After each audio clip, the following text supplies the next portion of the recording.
Hello guys and welcome to coach.sobism। यहाँ पर हम आज एक प्राइम नंबर का क्वेश्चन करने वाले हैं। हम चेक करने वाले हैं एक नंबर को इनपुट कराकर यूजर से कि वो एक प्राइम नंबर है या नहीं है। यहाँ पर मैं सबसे पहले आपको प्राइम नंबर की डेफिनेशन बता देता हूँ। प्राइम नंबर होता क्या है, क्या होते हैं prime numbers? Prime numbers are the numbers which are only divisible by one and the number itself. इसका मतलब ये होता है कि जो हमारा प्राइम नंबर होता है वो बस अपने आप से और वन से डिवाइड हो सकता है, और किसी भी नंबर से उसे हम डिवाइड करेंगे तो उसका कुछ रिमाइंडर आ जाएगा और परफेक्टली डिविजिबल नहीं होगा वो। तो अब मैं कुछ एग्जांपल्स बताता हूँ आपको। कंट्रोल प्लस एंटर दबाओगे तो यहाँ पर आप नेक्स्ट लाइन में आ जाओगे। ये शॉर्टकट की आप यूज कर सकते हो नेक्स्ट लाइन में आने के लिए। इस लाइन में आप कहीं पर भी हो, यहाँ पर हो, यहाँ पर हो, यहाँ पर हो या यहाँ पर हो या एंड में हो, आप बस कंट्रोल प्लस एंटर दबाओगे तो यहाँ पर आप आ जाओगे। तो मैं आपको एग्जांपल्स बता रहा हूँ। 2 से हमारे प्राइम नंबर शुरू होते हैं। 2 हमारा एक प्राइम नंबर होता है, 3 होता है, 5 होता है, 7 होता है और उसके बाद 11 होता है, और ऐसे ही हमारे चलते रहते हैं प्राइम नंबर्स। प्राइम नंबर्स का लॉजिक यही होता है कि वो खुद से और 1 से डिवाइड होते हैं। यहाँ पर मान लो, यहाँ पर देखो 2 है हमारा, वो बस खुद से और 1 से डिवाइड होगा। 3, 5, 7, 11 इन सब के लिए यही चीज होती है, वो खुद से ही डिवाइड होते हैं और 1 से डिवाइड होते हैं। अब मैं आपको ये पूरा प्रोग्राम समझाता हूँ। इसमें हमने क्या किया है, हमने बस stdio.h फाइल इंक्लूड कराई है क्योंकि हमें printf और scanf फंक्शन का यूज करना है। फिर हमने मेन फंक्शन बनाया जिसका रिटर्न टाइप इंटीजर है और हमने एंड में रिटर्न 0 कर दिया है। उससे हमारा प्रोग्राम टर्मिनेट हो जाएगा। और मैं ये चीजें आपको बार बार स्टार्टिंग से बताता हूँ कि हम stdio.h फाइल इंक्लूड कर रहे हैं, मेन फंक्शन बना रहे हैं, उसका रिटर्न टाइप इंटीजर है, रिटर्न 0 कर रहे हैं। ये चीजें मैं इसलिए नहीं बताता कि मैं आपको बोर करना चाहता हूँ, बट मैं इसलिए बताता हूँ कि आपको ये चीजें याद रहें। और हो सकता है कि कोई ऐसा स्टूडेंट भी होगा जो कुछ वीडियोस ही देख रहा हो और हमारी पूरी प्लेलिस्ट ना देख रहा हो, तो उसे पता हो कि हम क्या कर रहे हैं। नहीं तो अगर मैं सीधा यहाँ से शुरू कर दूंगा तो उसे लगेगा कि हाँ, ये चीजें तो पता ही नहीं कि क्या हुआ। stdio.h फाइल इंक्लूड कराई और मेन फंक्शन बनाया, रिटर्न टाइप किया, ये सब। तो इसलिए मैं ये सारी चीजें बता देता हूँ। अब मैं आगे आपको प्रोग्राम समझाता हूँ। इसमें मैंने क्या किया है, मैंने दो इंटीजर टाइप के वेरिएबल बनाए हैं। एक का नाम मैंने रखा है चेकिंग नम और दूसरे का नाम मैंने रखा है डिवाइडिंग नम। चेकिंग नम हमारा क्या स्टोर करेगा, वो नंबर स्टोर करेगा जिसे हम चेक करना चाहते हैं कि वो एक प्राइम नंबर है या नहीं है। तो यहाँ पर हमने चेकिंग नम नाम रखा है, तो ये मीनिंगफुल नाम है और जहां भी हम चेकिंग नम देखेंगे वहां हमें समझ आ जाएगा कि हाँ, हम उस नंबर को देखना चाहते हैं जिसे हम चेक कर रहे हैं कि वो एक प्राइम नंबर है या नहीं है। फिर हमने एक डिवाइडिंग नम बनाया है। डिवाइडिंग नम का मतलब ये है कि वो एक ऐसा नंबर है जिसे हम डिवाइड करने वाले हैं चेकिंग नम से, और आगे हम इस चीज को समझेंगे भी। और आप ये मत सोचना कि हमने इतना बड़ा नाम रख दिया, मीनिंगफुल रखने के नाम पर इतने बड़े नाम रख रहे हैं हम। और इससे ये भी लग रहा होगा आपको कि ये वाला आपको इतना बड़ा नाम बार बार इसमें टाइप करना पड़ेगा, बट मैं आपको बता दूं कि एक बार आपने इसे डिफाइन कर दिया तो यहाँ पर जैसे मैं आपको दिखाता हूँ। हमने यहाँ पर scanf में जब चेकिंग नम को यूज करना था तो मैं बस chec लिखूंगा, यहाँ पर नीचे चेकिंग नम आ जाएगा। आप एंटर करो तो यहाँ पर चेकिंग नम आ जाएगा। आपको पूरा टाइप नहीं करना पड़ेगा। और डिवाइडिंग नम के लिए भी यही है। आप यहाँ पर d लिखो, d, और d के बाद आप सीधा नम लिख दो तो यहाँ पर आपका डिवाइडिंग नम आ गया। और हमारी ये प्रॉब्लम तो सॉल्व है कि हाँ, हमें बार बार ये टाइप नहीं करना पड़ेगा क्योंकि हम यहाँ पर एक आईडी यूज कर रहे हैं जो हमें हेल्प करेगी हर चीज में। तो हमें ये पूरा टाइप तो करना नहीं पड़ेगा। तो हम मीनिंगफुल नाम बनाएंगे तो हमारे लिए वो हेल्प करेगा, हमें समझ आएगा कि हाँ, हम क्या बना रहे हैं, क्यों बना रहे हैं। और अगर कोई दूसरा प्रोग्रामर भी इन प्रोग्राम्स को देखता है तो उसे बहुत अच्छे से समझ आएगा कि हाँ, ये वेरिएबल हमने इस काम के लिए बनाया और ये वेरिएबल हमने इस काम के लिए बनाया। तो अब मैं आपको आगे बताता हूँ। हमने फिर printf कराया है enter the number you want to check, और उसमें हमने चेकिंग नम दे दिया है scanf का यूज करके। और चेकिंग नम हमने इसीलिए बनाया था कि हम जो नंबर हम चेक कराना चाहते हैं उसमें उस चेकिंग नम को डाल देंगे। फिर हमने फॉर लूप हमारा शुरू किया है और उसके बाद हमारी इफ एल्स स्टेटमेंट्स है, और इसी में हमारा पूरा इम्प्लीमेंटेशन है इस प्रोग्राम का। इसी में सब चेक होने वाला है। यहाँ पे लॉजिक क्या होगा मैं ये आपको बताना चाहता हूँ। पहले हम इसे 7 के लिए चेक करेंगे और फिर हम इसे 4 के लिए चेक करेंगे यहाँ पर। ठीक है, पहले मैं 7 के लिए आपको दिखाऊंगा। मान लो आपने चेकिंग नम जो है वो आपने 7 दे दिया। आपने 7 दे दिया तो ये फॉर लूप में घुसेगा। फॉर लूप हमने यहाँ पर इनिशियलाइज कराया है पहले, और इनिशियलाइजेशन में हमने डिवाइडिंग नम को वैल्यू दी है 2।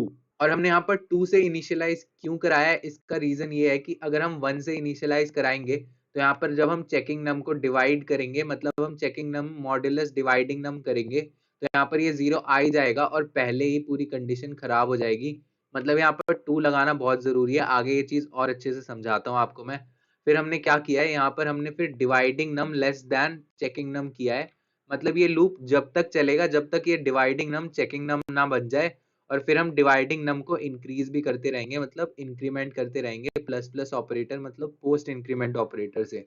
फिर हमने क्या किया यहाँ पर, इस फॉर लूप में हमारी बस सिंपल दो स्टेटमेंट्स है। हमने सिंपल सी कंडीशन दी है, चेकिंग नम को हम डिवाइड करेंगे डिवाइडिंग नम से, और उसका जो हमारा रिमाइंडर होगा उसे 0 से इक्वेट कराकर देखेंगे, और जब ये कंडीशन ट्रू हो गई तो ये पूरा ब्रेक करवा देंगे। इस प्रोग्राम का लॉजिक क्या है मैं आपको बताता हूँ। लॉजिक ये है कि हम एक चेकिंग नम दे चुके हैं, और फिर हमने जो डिवाइडिंग नम है उसको 2 से शुरू किया, और हम सारे नंबर्स को डिवाइड कराते जाएंगे जब तक वो 7 तक इंक्रीमेंट ना हो जाए। यही चीज आपको मैं समझाता हूँ। हमने चेकिंग नम 7 दे दिया, फिर हम यहाँ पर घुसे, हमने देखा डिवाइडिंग नम 2 से इनिशियलाइज हो चुका है, और फिर हमारी कंडीशन चेक होगी। चेकिंग नम हमारा 7 था, डिवाइडिंग नम 2 है, तो ये अंदर फॉर लूप के घुस जाएगा। फॉर लूप के अंदर घुसने के बाद ये इफ कंडीशन चेक करेगा। इफ कंडीशन चेक करेगा तो ये बोलेगा चेकिंग नम को डिवाइड करो डिवाइडिंग नम से, और अगर हमारा जो रिमाइंडर आया है वो 0 के इक्वल हो गया तो ब्रेक कर दो। ब्रेक का मतलब क्या होता है, ब्रेक करते ही हम अपने फॉर लूप से निकल जाएंगे। तो यहाँ पर इफ स्टेटमेंट अगर हमारी ट्रू हो गई तो ये पूरा फॉर लूप टर्मिनेट हो जाएगा।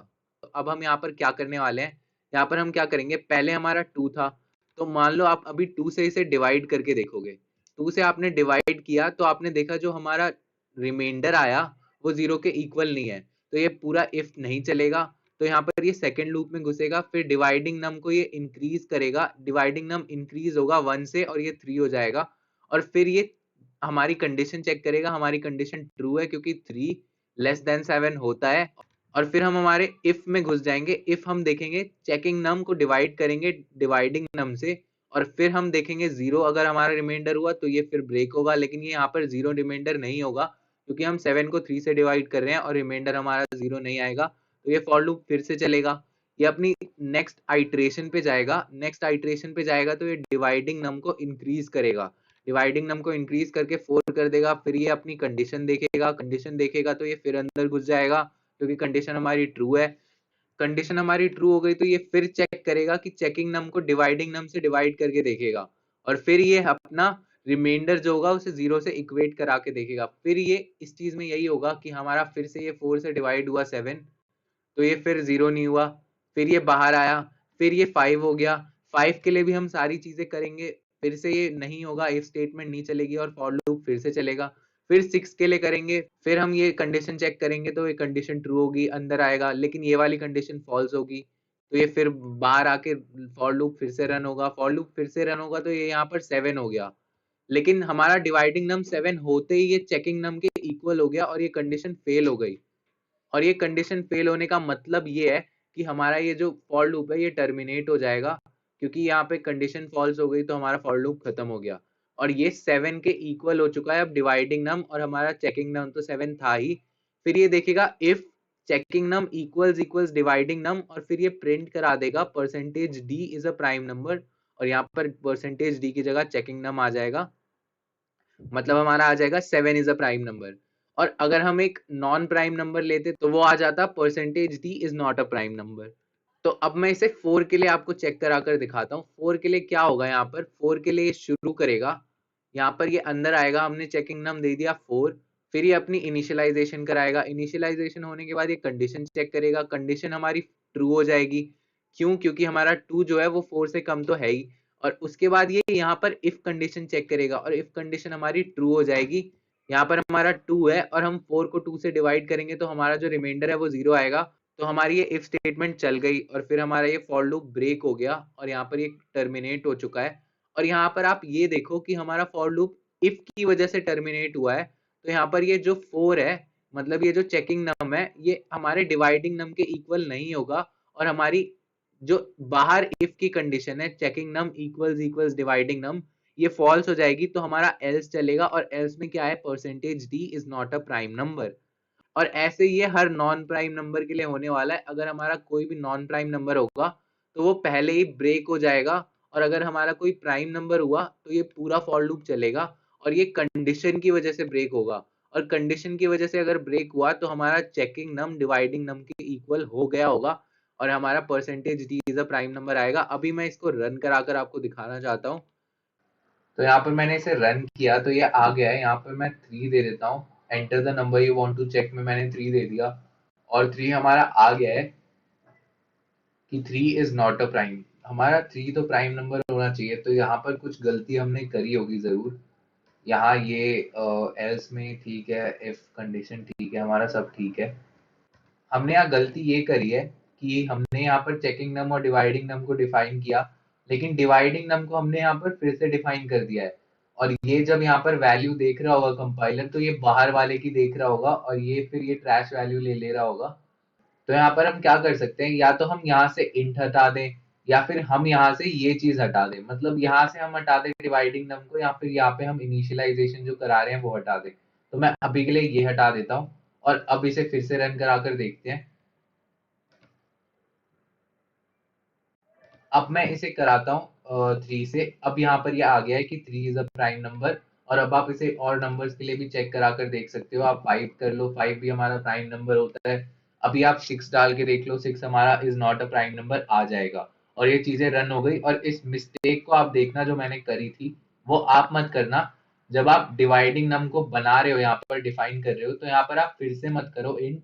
लेकिन अगर आप नहीं बना रहे हो तो यहाँ पर आप कर सकते हो।